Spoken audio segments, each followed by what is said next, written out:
Let us today discuss about the topic duodenum. What is duodenum? Duodenum is the proximal, dilated, widest, shortest and the most fixed part of small intestine.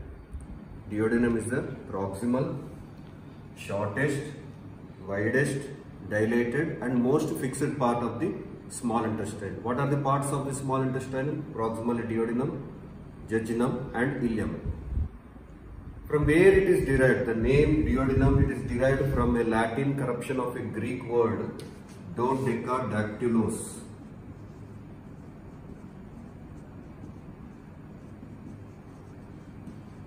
From this word, which means the length of the duodenum is equal to breadth of 12 fingers. The length of the duodenum is equal to breadth of 12 fingers. It was first coined, this term duodenum was coined by Herophilus, father of anatomy, first discovered this term duodenum. Coming to its extent, you know, it extends from the pylorus of the stomach to the jejunum, that is to till the duodenojejunal flexure. It extends from the pylorus of the stomach to duodenojejunal flexure. Shape. What is its shape? So this is the duodenum. It is C-shaped. It is C-shaped with the concavity of the C containing the head of the pancreas. If you see this,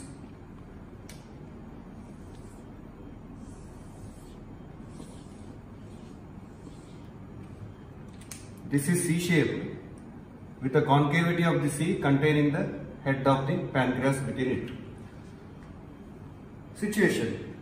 You can see clearly it is situated above the umbilicus at the level of L1, L2, L3 vertebra, half inch to the right of the midline and 1 inch to the left of the midline, extending across the L1, L2, L3 vertebra.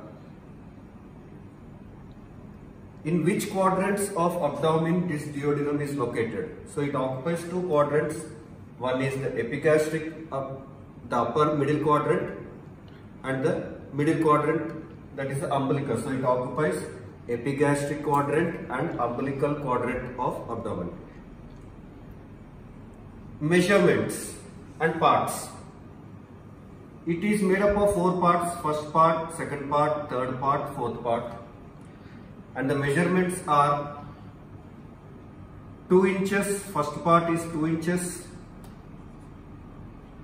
second part is 3 inches, third part is 4 inches and fourth part is 1 inch. This is a measurement. The first part or horizontal part or superior part, second part or vertical part, third part is horizontal part and the fourth part is ascending part. So 2 inches, 3 inches, 4 inches, 1 inch. Peritoneal relations. Duodenum is a retroperitoneal organ. It is behind the peritoneum and it is mostly fixed except at its beginning and at its ending. At the beginning, where it is mobile because it is attached by some portion of lesser omentum and greater omentum which is extending onto the stomach, which is attached to the stomach to the lesser curvature and greater curvature, slightly extends onto the duodenum and becomes mobile. And in the terminal portion, in the distal end, the mesentery which is connected to the duodenum, jejunum and ileum, some portion of it extends onto the duodenum and makes it mobile. Rest of the area, it is retroperitoneal and fixed. Coming to the parts description, first part, which is this one which extends from the pylorus of the stomach to superior duodenal flexure. The junction between the first part and second part is called superior duodenal flexure. This extends upwards and to the right at the level of the L1 and then becomes continuous with the second part at the superior duodenal duodenal flexure. This is superior duodenal flexure. And similarly this one is inferior duodenal flexure.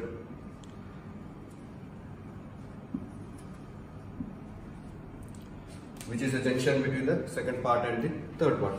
Coming to the description of this only first part, its relations. It is under cover of quadrate lobe of liver. This is a quadrate lobe of the liver.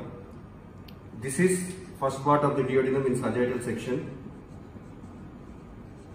First part of the duodenum.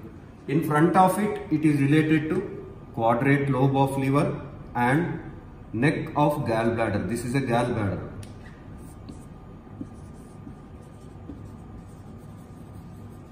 So anteriorly, it is related to the quadrate lobe and gallbladder. This is first part of the duodenum. Posteriorly, it is related to gastroduodenal artery, the portal vein and bile duct.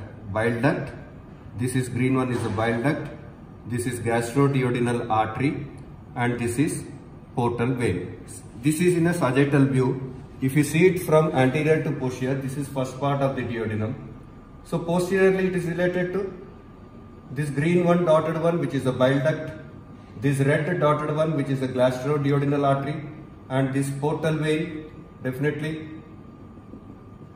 this is portal vein which is passing behind it, which is formed by the union of splenic vein and superior mesenteric vein. The superior mesenteric vein, splenic vein joins with each other to form the portal vein that passes behind the first part of the duodenum. So it is related posteriorly to the bile duct, gastroduodenal artery and this one which is the portal vein. Above it is related to, superiorly it is related to this one which is epiploic foramen or auditus to antrum. Superiorly it is related to epiploic foramen and even this hepatic artery, this one, hepatic artery, superiorly it is related to hepatic artery, epiploic foramen and even the portal vein and in the more posterior plane, that is the inferior vena cava. I can show the inferior vena cava also here, although I have to draw it with black. So this is the inferior vena cava, also is related more posteriorly to the first part of the duodenum. So, and superiorly by the epiploic foramen and inferiorly it is related to the head and neck of pancreas. Head and neck of pancreas. I am showing it here. This is the head and this portion is the neck. Head and neck of pancreas are inferior to the first part of the duodenum. Is it clear? This is all about the first part of the duodenum. Now let us discuss about the second part of the duodenum. Second part of the duodenum extends from the superior duodenal flexure to inferior duodenal flexure. It is the vertical part of the duodenum. It is situated along the sides of L1, L2, L3 vertebra within the paravertebral gutter, and comparatively it is deeply placed than that of the first part and the second part. Lying within the right lateral plane, it lies within the right lateral plane. Peritoneal relations. The second part of the duodenum is retroperitoneal and fixed. So it is behind the peritoneum. Anteriorly it is related with the peritoneum except at its middle. See, this is the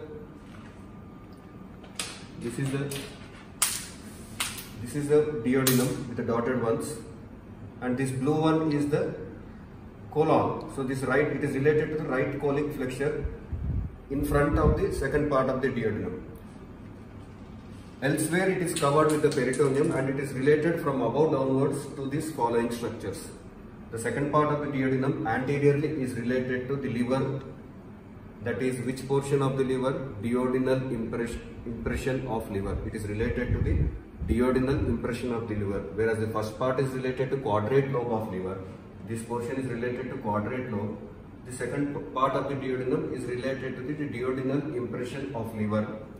This green one, sometimes the fundus and body of the gallbladder are related anteriorly to the second part of the duodenum. And the third one, the right colic flexure, which is a constant relation in its anterior part. and in its lower part few coils of jejunum. These are the anterior relations of second part of the duodenum. Coming to the posterior relations of the second part of the duodenum, it is non-peritoneal. It is completely related to structures like, it is completely related to, okay, I'll put it again.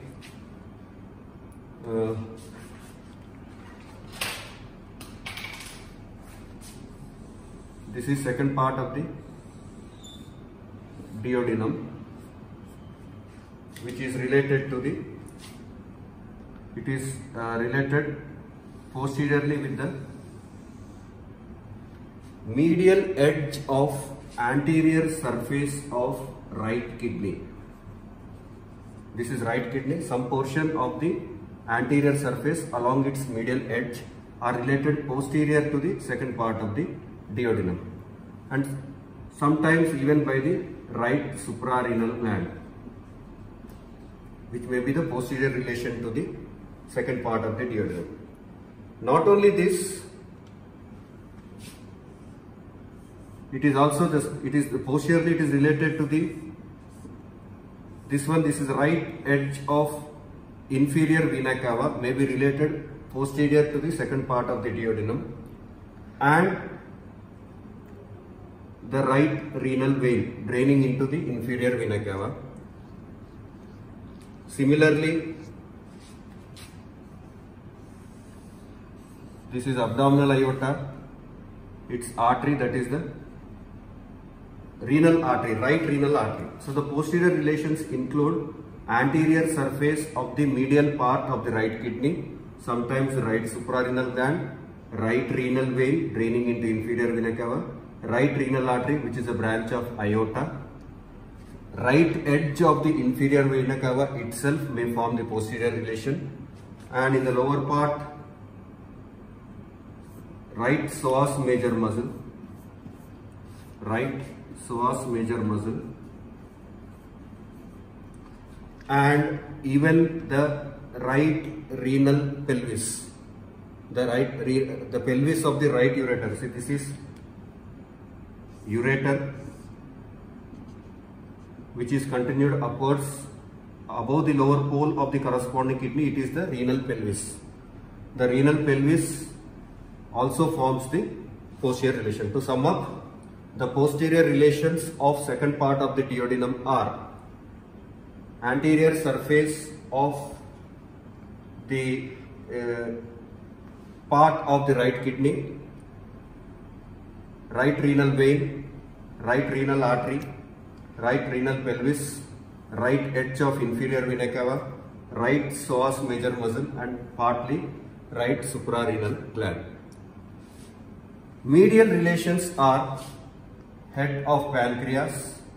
This is the head of the pancreas, assisted by ventral and dorsal anastomosis of superior and inferior pancreatico-duodenal vessels. Ventral and dorsal anastomosis of superior, these are the superior pancreatico-duodenal vessels. These are the inferior pancreatico-duodenal vessels. They anastomose medial to the second part of the duodenum. We'll talk about these vessels later in the blood supply. Third one, the bile duct. Medially it is related to the bile duct. Similarly, the pancreatic duct, main pancreatic duct. This is a bile duct and this is a pancreatic duct coming from the pancreas. The main pancreatic duct is also called duct of Wirsel. Both these pierce the second part of the duodenum and forms the ampulla of Vater,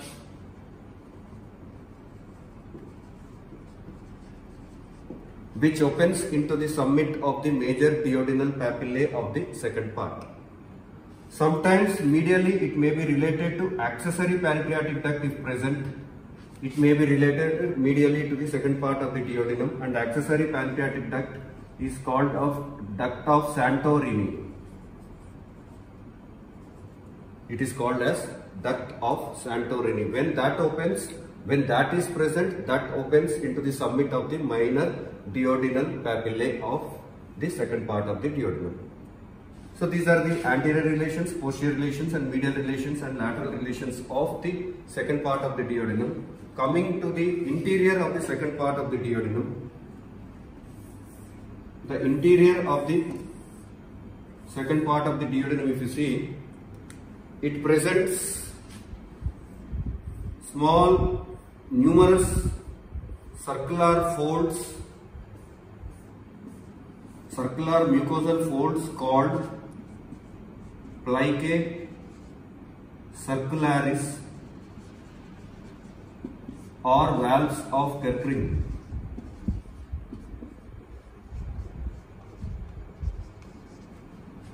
These mucosal folds, over the mucosal folds are virtually presents an organ called villi that helps in the absorption.